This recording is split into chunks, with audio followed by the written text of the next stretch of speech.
Olá pessoal, estamos aqui para a aula 9. Falaremos sobre a segunda lei de Ohm. Lembrando que já vimos a primeira lei, né? Logo no começo desse curso. Falaremos também sobre fontes reais e também sobre máxima transferência de potência. Então está aqui o sumário. Então é interessante a gente saber a diferença aqui entre o mundo real, tá? E o mundo ideal. Então sempre que a gente faz nossos circuitos, a gente faz uma versão idealizada do circuito. A gente cria aqui uma chave, tá? Uma fonte e coloca aqui uma carga.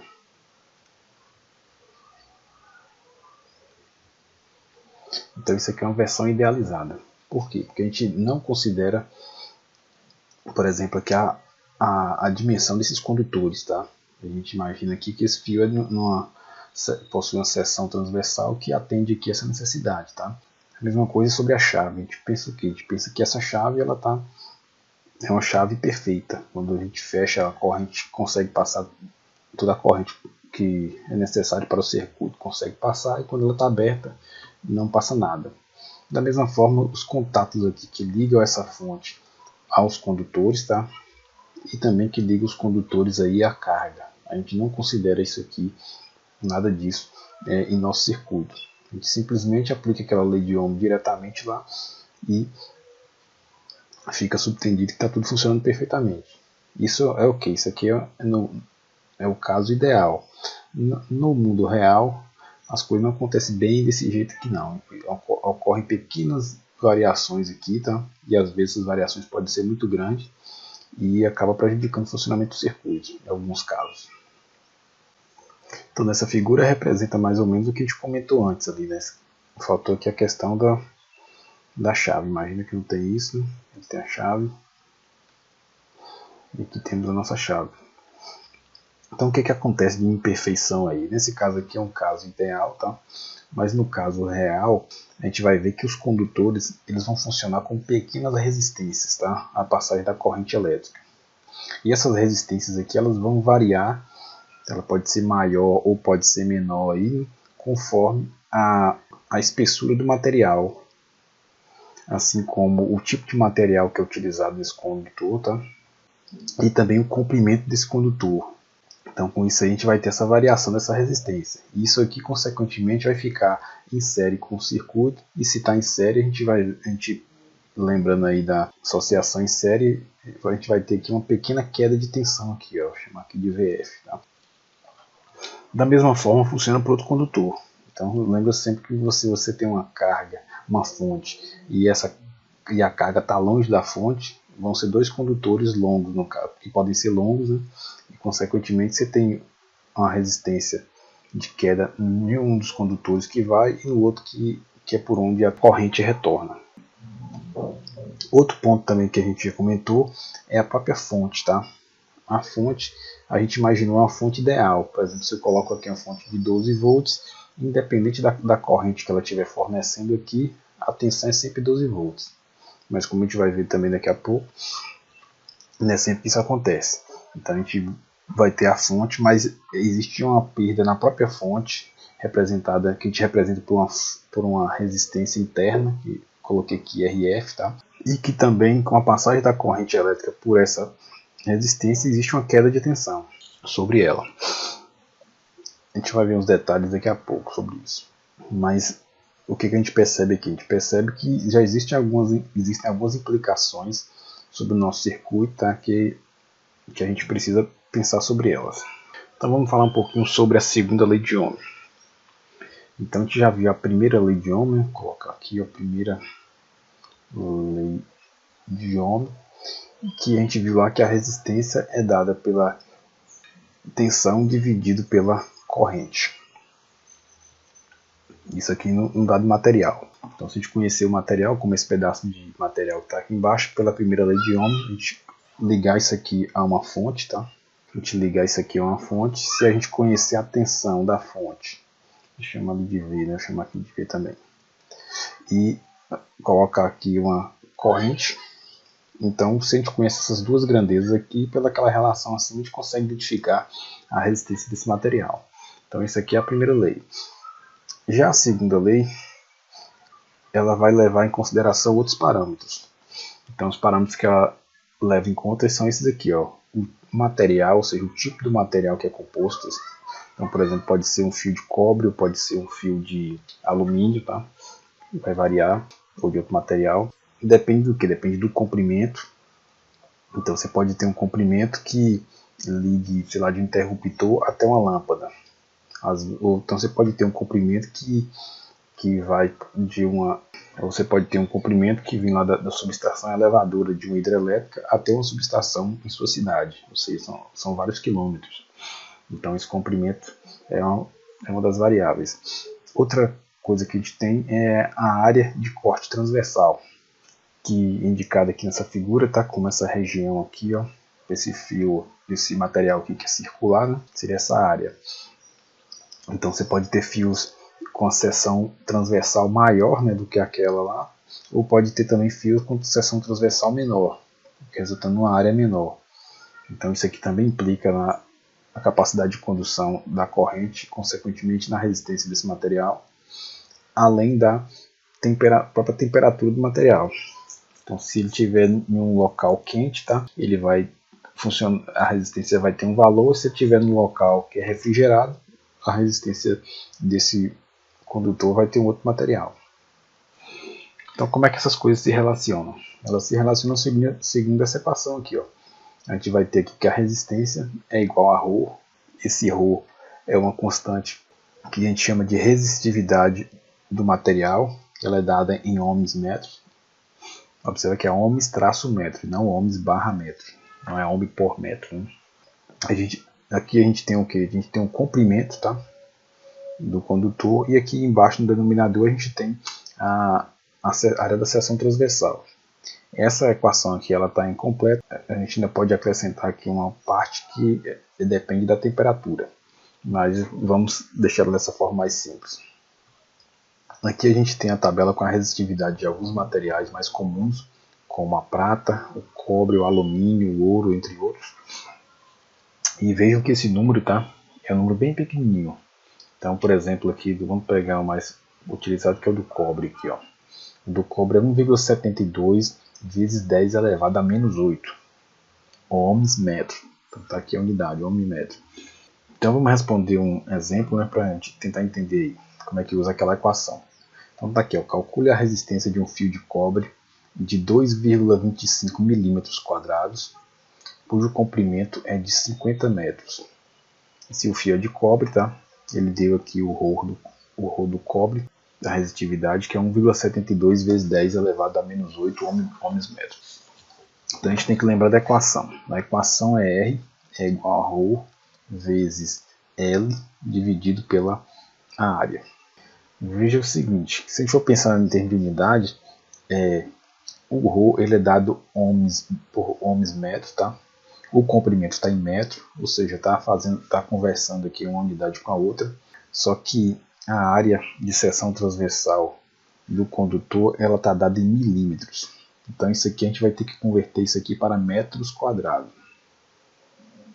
Então como é que a gente faz para converter milímetros em metros quadrados? A gente tem que lembrar o seguinte, se eu tivesse só milímetros, esquece a parte quadrada dele, né? Se tivesse milímetros, isso aqui corresponderia a quantos metros? A gente sabe que isso aqui, esse primeiro m aqui vai ser o 10 a menos 3, tá? E esse ali vai ser o metro, né? Unidade de medida metro. Então se a gente quiser levar isso aqui ao quadrado, ó, em metros quadrados, se a gente quiser levar isso aqui também ao quadrado, a gente eleva isso aqui de baixo ao quadrado. Se a gente levar isso aqui ao quadrado, a gente vai ter o que? A gente vai ter 10, tá? Aqui é onde é menos 3 ao quadrado vai virar elevado a menos 6. E aqui a gente vai ter o metro. Então significa que sempre que a gente tiver milímetros quadrados, para transformar em metros quadrados, a gente vai trocar o mzinho de milímetro agora por 10 elevado a menos 6. E aí vai virar, a gente acrescenta aqui a unidade, símbolo da unidade que é metro. Vamos fazer esse exemplo. Então ficaria 2,5, tá? Vezes 10 a menos 6 metros quadrados. Então onde era milímetro antes, milímetro quadrado, a gente trocou por isso aqui. Então esse aqui vai ser o valor resultado da conversão. Então é sempre trocar, para fazer essa conversão, é sempre trocar essa parte aqui, ó, por 10 a menos 6 metros quadrados. Esqueci aqui, ó. Então vamos substituir esse valor aqui que a gente acabou de encontrar na nossa equação. Então o ρ vai ser 1,72 vezes 10 elevado a menos 8 ohms metro, que multiplica o comprimento, que vão ser 50 metros. Isso aqui tudo dividido por 2,5 vezes 10 elevado a menos 6 metros quadrados. E agora basta fazer as contas. Então, primeiro vamos simplificar as unidades para vocês verem o que acontece. Então a gente tem aqui, ó, metro vezes, vou marcar aí embaixo, a gente tem metro vezes metro, isso aqui vai dar metro quadrado. Metro quadrado no numerador com metro quadrado no denominador, eles se cancelam. Então isso aqui se cancela com esses dois. Ou seja, a única unidade que vai sobrar aqui vai ser esse ômega aqui, que é a unidade de resistência. Então vamos colocar ali cá, ômega. Agora essa conta aqui, ó, envolvendo esses números muito pequenos, pode ficar chato de fazer. Então a gente usa a calculadora. A gente pode usar, no caso, né, a calculadora. Eu poderia fazer na mão também, mas dá mais trabalho, né? Porque aqui tem 1,72 dividido por 2,5, vai dar um pouquinho de trabalho aí. Mesmo que dá para fazer primeiro essa conta aqui, ó, e depois mexer com esse 1,72. Então, de posse da calculadora, basta escrever esses números aqui, ó. Então vai ficar 1,72, tá aqui, ó, 1,72 ESP, tá, que é elevado, 10 elevado a menos 8. Então vamos digitar aqui menos 8. Isso aqui está multiplicando por 50. E isso aqui também está dividindo, depois esse resultado aqui de cima vai dividir por 2,5, né? 2,5 ESP menos 6. Então apertar igual, dá uma resistência de 0,344 ohms. 0,344 ohms. Então essa aqui é a resposta. Então se a gente tiver um pedaço de fio aqui, é um fio de 2,5, tá? Que é um fio bastante comum e utilizado em ligações de tomada, vocês vão usar bastante em EP. E ele tiver um comprimento de 50 metros, tá? Sendo um fio de cobre, ele vai ter uma resistência de 0,344 ohms. Então se a gente aplicasse a esse problema aqui, para essa situação aqui, tivesse uma fonte distanciada da carga 50 metros, a gente usaria 2 pedaços de fio. Então cada pedaço de fio desse aqui estaria com 0,344 ohms, né? 0,344 ohms. Então, dependendo da corrente que estivesse passando aqui, ó, a gente ia fazer o produto dessa corrente por essa resistência para achar essa queda de tensão sobre o condutor. Lembrando que eu representei aqui no meio, né, para indicar uma resistência pequenininha, mas na verdade essa resistência está distribuída ao longo de todo o condutor, tá? Esse 0,344 ohm. Então se a gente for medir a queda de tensão, a gente mede de uma ponta do fio até a outra ponta do fio. Aí a gente vai ter tanto essa resistência quanto essa queda de tensão ao longo deste condutor. Aqui temos um segundo exemplo. Ele pede para calcular a resistência de um fio, tá? Mas agora, ao invés de ele informar a área de seção transversal, como é comum, tá? Então, geralmente a gente tem fios de, por exemplo, 1 milímetro quadrado, né? 1 milímetro quadrado, fio de 1,5, fio de 2,5 milímetro quadrado, tem de 4 e assim sucessivamente. Então, sempre que a gente vai comprar, é vendido por essa grandeza aqui, ó, por essa unidade. Mas aqui a gente tem uma situação que foge aqui. Vamos imaginar que você está construindo seu equipamento, seu material lá e está construindo inclusive o fio, né? Então você mediu lá e tem esse raio aqui, é um raio de 1,5 milímetros. Então a gente precisa o quê? A gente precisa transformar isso aqui. A gente lembra que da equação ρ é igual, o R é igual a ρ vezes L dividido pela área. A gente precisa colocar a área aqui. Então se o fio ele é circular, vamos pensar aqui na área de seção, pensar no círculo, né? Ele possui esse raio aqui de 1,5 milímetros. Como é que a gente faz para calcular a área dentro desse círculo?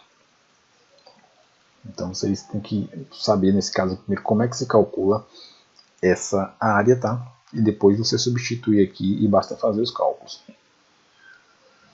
Só relembrando, né, que na prática a gente não compra fio com base nos raios, já compra com o valor da área já pronto, já informado.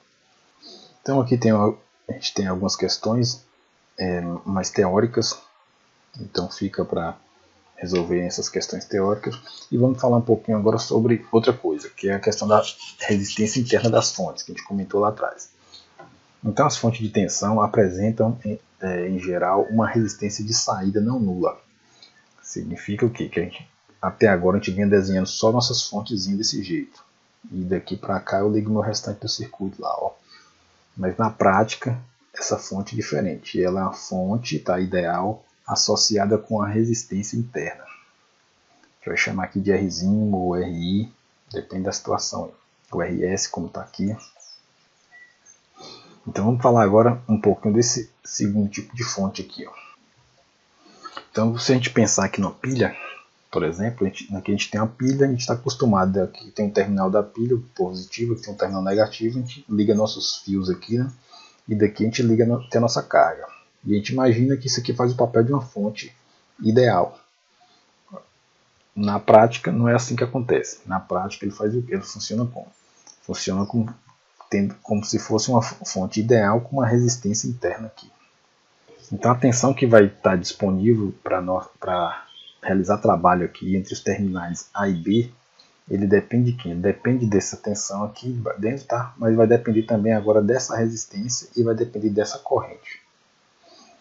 Por quê? Porque se a tensão que vai estar disponível, como é dado nessa equação ali embaixo, então a gente vai ter que a tensão entre A e B vai ser o quê? Vai ser, vou chamar aqui, ó, VAB, ela vai ser essa tensão ideal aqui, tá? Menos a queda de tensão que a gente tem nesse resistor. Se a gente aplicar a lei de Ohm, vai ser Rzinho vezes I,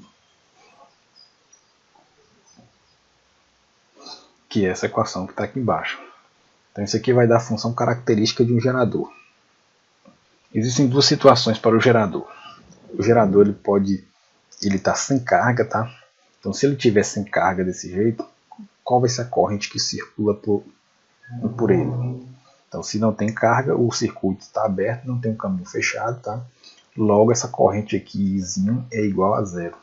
Se essa corrente é igual a zero, naquela equação anterior lá a gente tinha que VAB, né? Muitas vezes VAB também é chamado de U, tá? Que é a tensão eficaz aí do circuito. Vou botar aqui U é igual a E menos RI. Se o I é igual a zero, se é igual a zero significa que U, nesse caso, vai ser igual a E. Ou seja, quando não tem carga, a tensão entre A e B vai ser a própria tensão aqui do gerador ideal, que é o que está aqui dentro. Então esse é um extremo do circuito, tá? Um extremo seria esse, seria quando não tem carga. A gente pode inclusive representar isso no gráfico, tá? Então se a gente pensar aqui na corrente e pensar aqui na tensão, vou chamar de U, lembrando que U é a tensão entre A e B. Então se a gente não tem carga aqui na saída, qual seria a corrente? A corrente seria zero nesse gráfico. Então, e qual seria a tensão? A tensão entre A e B, que seria aqui de U, né, vai ser o valor de E. A gente vai ter o valor E. Então a gente está nessa condição aqui, nesse ponto. A gente pode pensar agora no outro extremo, seria que se eu ligasse um curto-circuito daqui para cá. Se a gente ligar um curto-circuito, qual vai ser a corrente que vai passar aqui? Então a corrente, Izinho, ela vai estar limitada aqui apenas por quem? Apenas por R. Então vai ser E dividido por Rzinho. É a corrente máxima que essa fonte consegue fornecer. Então vamos marcar aqui, ó, quem vai ser a tensão entre A e B. A tensão entre A e B, a tensão no curto-circuito é sempre zero, porque o potencial elétrico daqui de cima é o mesmo potencial elétrico daqui de baixo. Então não existe diferença de potencial elétrico.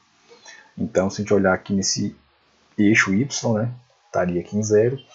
E aí quem vai ser a corrente? A corrente vai ser E sobre R. Vou anotar aqui, ó, E sobre R.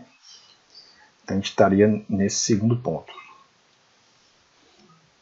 E então a gente pegou os dois extremos. A gente pegou um extremo que é a resistência é 0, nesse caso aqui R é igual a 0, tá? E achou esse ponto aqui de baixo.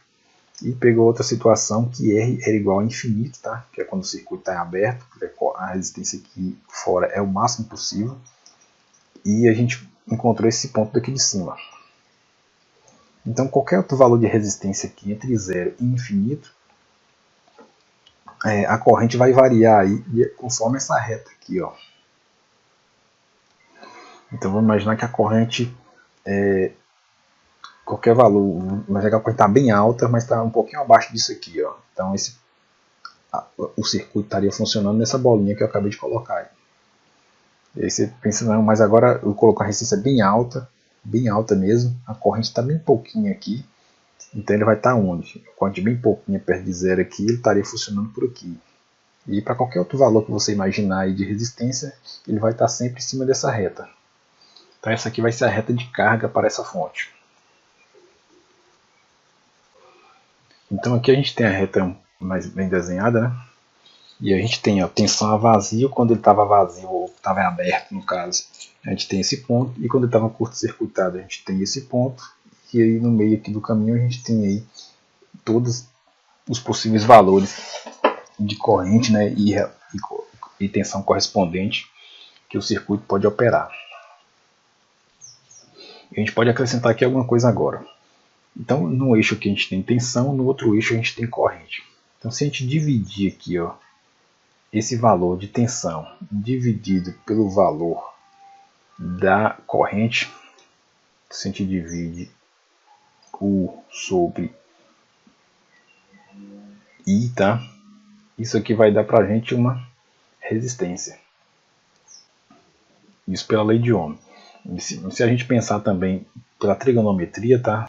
A gente pode pensar também aqui pela questão do ângulo, tá? Então se a gente observar isso aqui tudo, ó, forma um triângulo, né?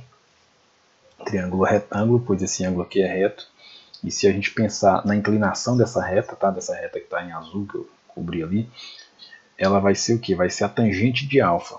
Tangente de alfa, que é justamente dividir esse valor aqui, ó, esse cateto oposto, né, ao ângulo, dividido pelo cateto adjacente ao ângulo. No caso aqui, para essa situação, o valor, nesse caso aqui, o valor do cateto oposto vale E, está aqui em cima, né?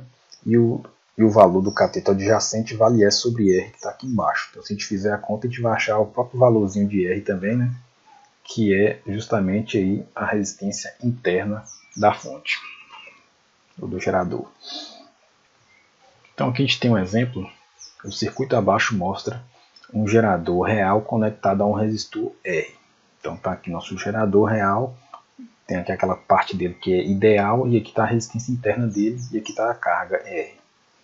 As curvas características desse elemento são mostradas abaixo. Então, a gente tem aqui duas curvas, tá? Corrente, tensão em função da corrente, né? Essa curva em azul vai ser a curva do gerador, e essa curva com inclinação contrária aqui, né, vai ser a curva de carga, ou seja, dessa resistência aqui. Ele pede para determinar os parâmetros E e R do gerador. Então, só lembrar, o parâmetro E do gerador, quando é que a gente encontra ele? A gente encontra quando o circuito está aberto, quando não tem, quando a impedância aqui é bastante alta.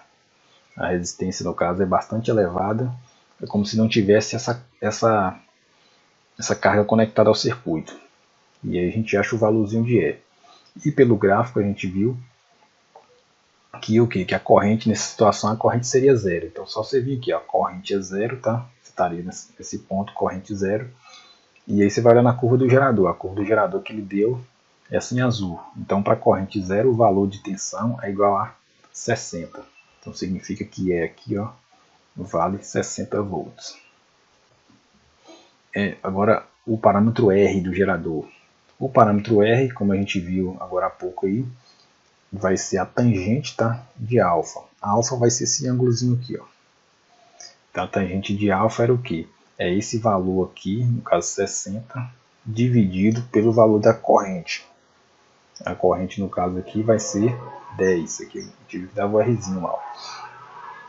60 dividido por 10 é igual a 6 ohms. Então esse Rzinho vale 6 ohms.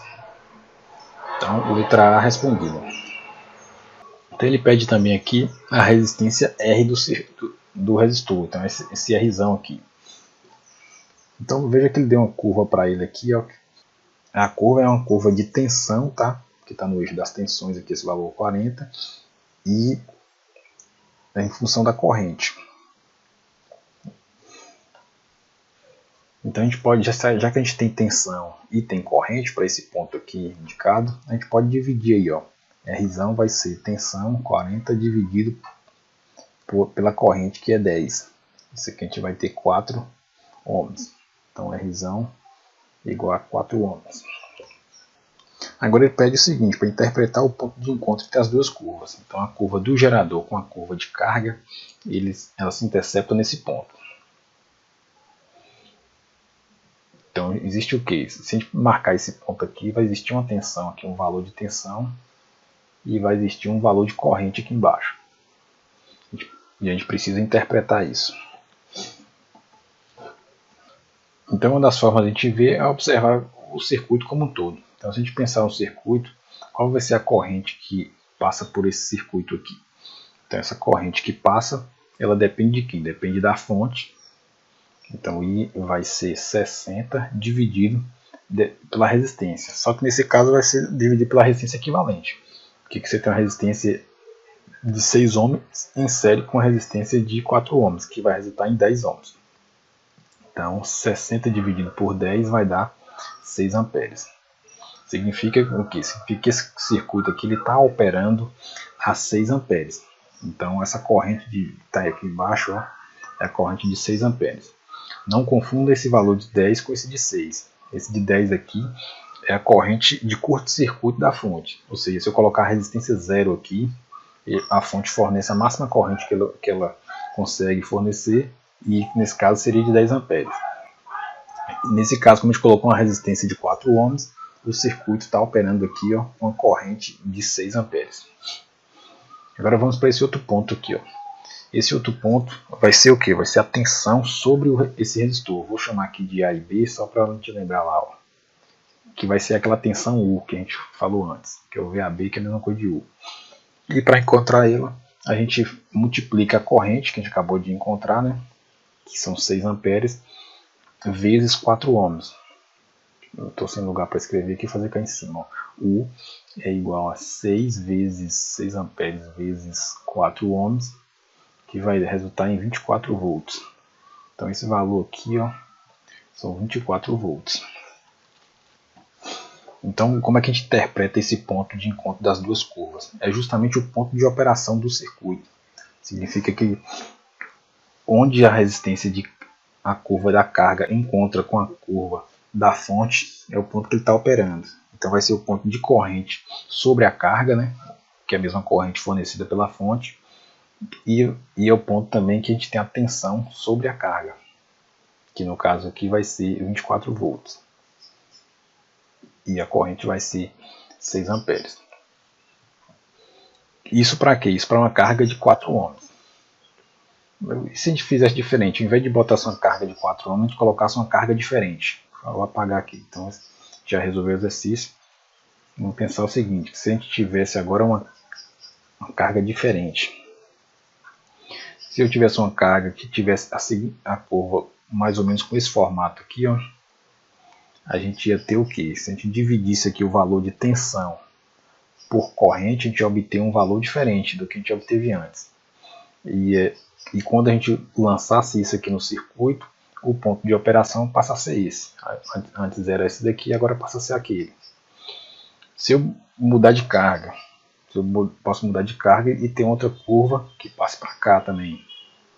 Ou também pode ser que a carga seja menor. Posso ter uma carga que intercepte aqui, ou posso ter outra carga que intercepte cá embaixo. Então, observe que existem infinitos pontos aqui, ó, entre esse ponto 60 cá de cima que é o ponto de coordenada 0,60, e o ponto de coordenada 10, 0, que está aqui embaixo, existem infinitos pontos aí, ou seja, existem infinitas cargas entre 0 ohms e infinito, né?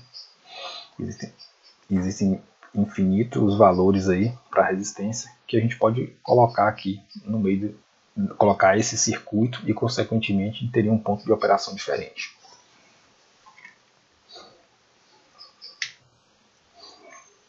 Tem um outro exemplo aqui que fica como exercício para vocês. Vamos fazer isso aqui, é bem simplesinho ele. Então vamos considerar o circuito abaixo, tá? Nesse circuito a tensão aqui é de 12 volts. 12 volts e a resistência interna da fonte aqui é de 5 ohms. E a gente vai trocar essa carga aqui, essa carga vai ficar variando e a gente vai ver o que acontece com as tensões aqui de A até B, que é a tensão sobre R. Então se essa resistência aqui for de 1 ohm, vou começar aqui de baixo, então a gente pode aplicar aqui o divisor de tensão, se achar que é mais fácil. Seria, lembrando da regra do divisor de tensão, a tensão sobre R vai ser a tensão ideal aqui, no caso V1, né, vezes R, tá, dividido pela soma de RI mais R. Então a gente está adaptando aí o divisor de tensão à nossa situação aqui, porque a gente tem uma fonte de tensão, tem dois resistores em série que a gente está preocupado em calcular a tensão em um dos resistores. Então vamos fazer isso aqui para os vários resistores. Então aqui VI vale 12, tá? Na primeira situação, vou colocar aqui de 1 ohm, ó. Vai ser 12 vezes 1, né? Dividido aqui por 5 mais 1. Se a gente fizer essa conta aí, vai ficar 12 dividido por 6, que vai resultar em 2 volts. Então veja que para essa primeira situação aqui, só vai ter uma queda de 2 volts aqui em cima do resistor. Bora fazer outro. Para o de 5. Então a gente vai substituir a 12 vezes 5, né? Dividido por 5 mais 5. Então se a gente fizer esse cálculo aqui, vai ficar 12 dividido por 10 dá 1,2. 1,2 vezes 5 vai resultar em 6 volts. Então está aqui, ó, 6 volts. Então já percebam aí que a fonte é a mesma, permaneceu fixa, a gente só está variando a carga. Para cada carga que a gente encaixa aqui nessa fonte, a queda de tensão sobre a fonte está mudando. Bora fazer o outro, fazer esse de 15 aqui, ó.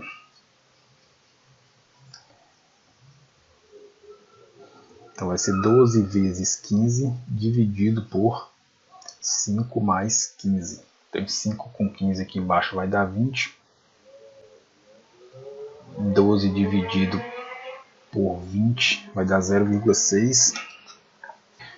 E 0,6 vezes 15 vai resultar em 9 volts. Então aqui a gente vai ter 9 volts. Fica como exercício para vocês fazerem o resto aqui, tá? Os outros dois valores.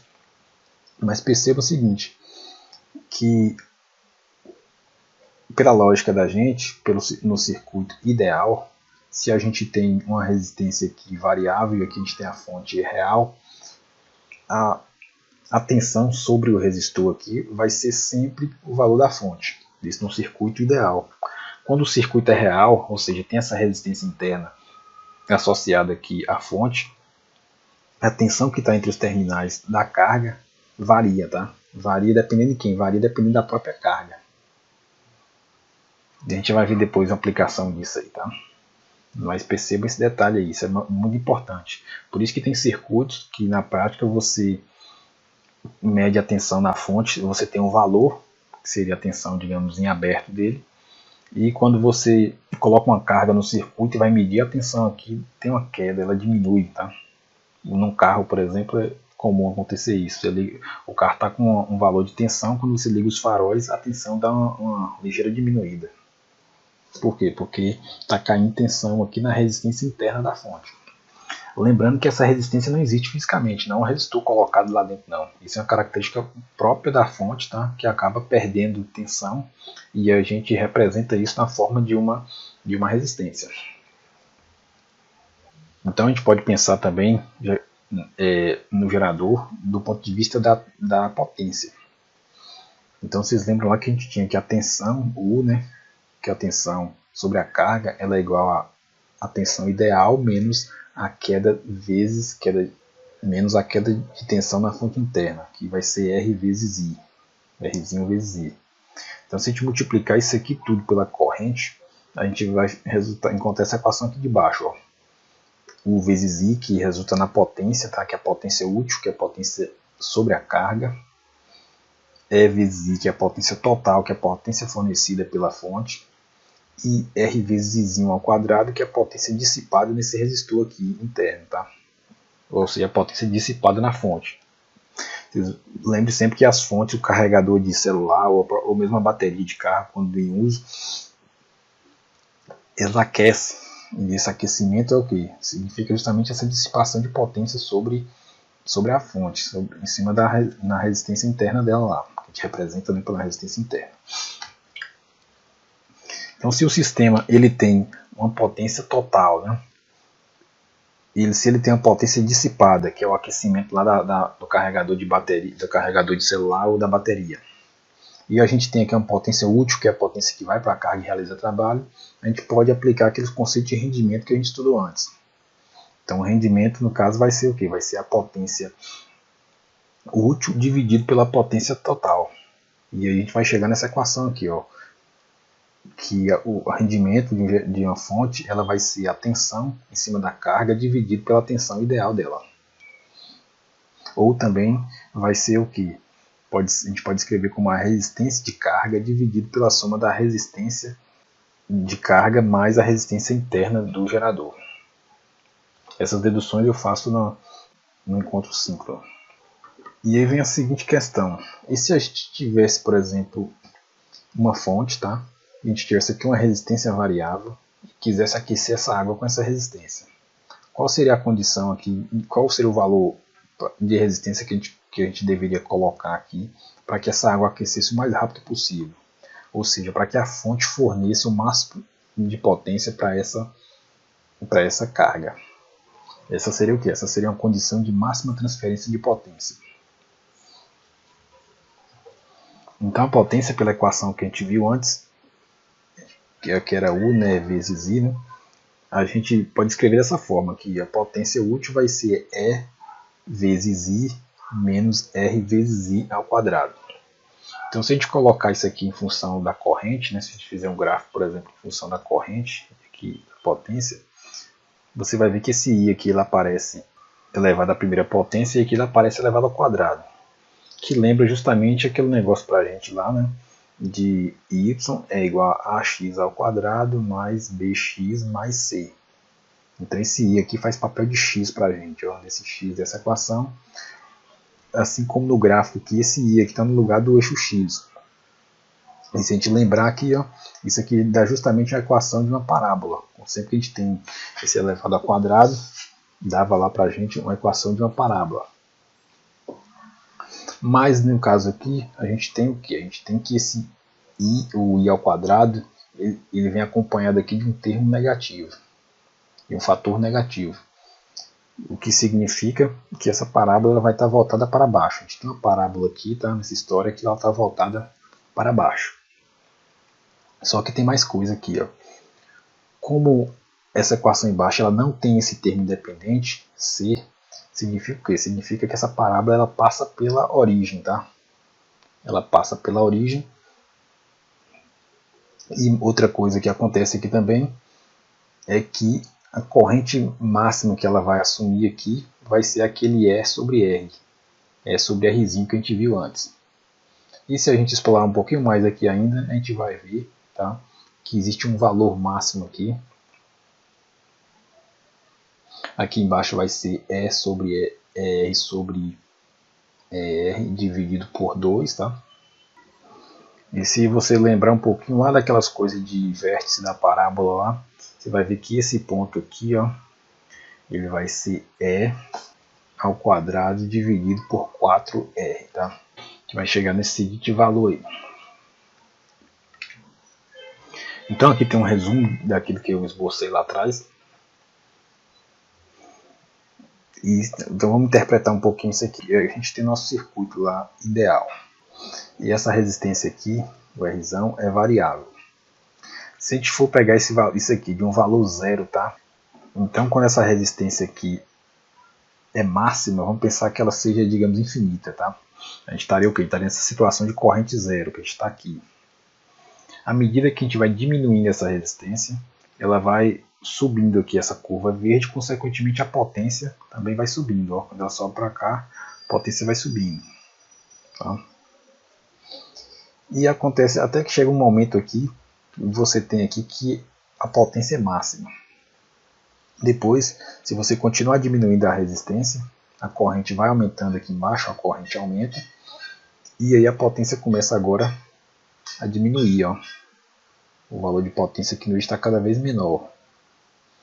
Cada vez menor. Então a questão é, qual seria o valor aí para que a gente alcançasse esse ponto? Se a gente quer a máxima transferência de potência, a gente está interessado justamente nesse ponto. Então basta o que? Basta substituir esse valor aqui, ó, R sobre 2, que é um valor de corrente, no lugar desse I aqui, ó, e no lugar desse outro I, fazer os cálculos, tá? Que a gente vai encontrar. E a gente vai encontrar que R, tá? Que R tem que ser igual a Rzinho. Então essa aqui vai ser a condição de máxima transferência de potência. Sempre que o valor dessa resistência for igual ao valor da resistência interna da fonte, vai ocorrer aqui essa condição de máxima transferência de potência e a gente vai estar em cima desse ponto aqui, nessa curva. Então no caso lá do exemplo da água, significa o quê? Significa para qualquer outro valor de resistência diferente de R igual a Rzinho, você vai estar operando em algum desses outros pontos fora daquele lá, né, aqui mais para baixo, tá? Ou seja, você tem menos potência sendo dissipada do que quando quando R é igual a Rzinho, que a gente estaria aqui com a máxima transferência de potência. Então, nesse exemplo aqui, só quando o Rzão, vou botar aqui, o Rzão é igual a Rzinho, e aí a gente teria essa água aqui aquecendo o mais rápido possível.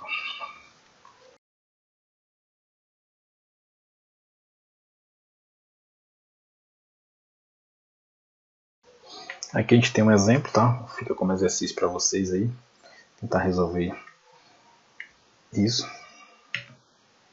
Aqui temos uma aplicação, tá? Então, uma das várias aplicações que a gente tem, uma aplicação já foi aquela lá que a gente comentou da água, outra pode ser aqui, no sistema de áudio. Então, todo equipamento, ele possui uma resistência interna, seja ele gerador ou seja ele carga, tá? Nesse caso aqui a gente está usando como gerador fonte, né? Então, quando você tem um amplificador de áudio, ele funciona como uma fonte, né? Uma fonte para excitar aí o alto-falante.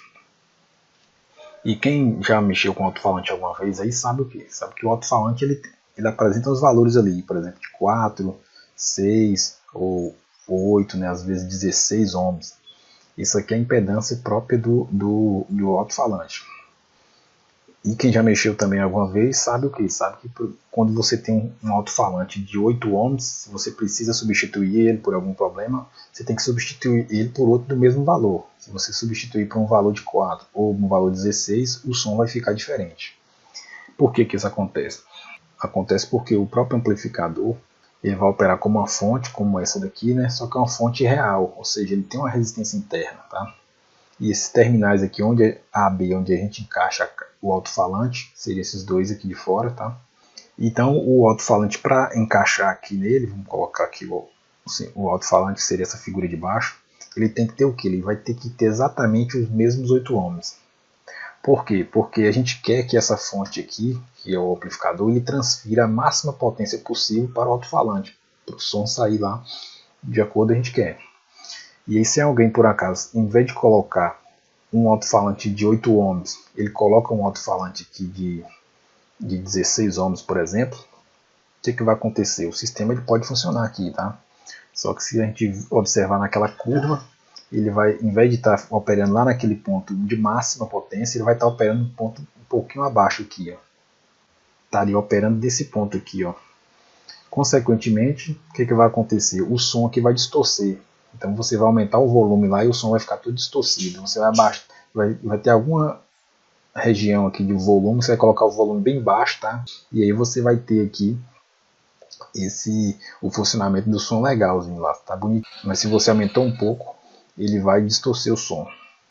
Isso aqui é o melhor dos casos. O pior dos casos seria se você trocasse por aqui, por exemplo, por um resistor, por um alto-falante cuja impedância dele é de 4 ohms.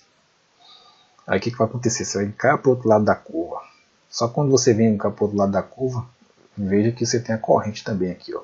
Essa corrente vai lá para frente, ó. Corrente que era para operar em torno desse ponto, você está colocando para operar lá na frente, porque a corrente é maior e consequentemente pode queimar aqui um CI que a gente coloca, que existe na saída do circuito integrado, né, que existe na saída dos amplificadores, que eles chamam de saída de som, né, a saída do amplificador. E aí vai queimar esse circuito. Tá? E além disso, quando estiver funcionando também vai funcionar com som distorcido, porque está abaixo do ponto de máxima. Então o material foi tirado dessas fontes aí. Obrigado e até a próxima aula.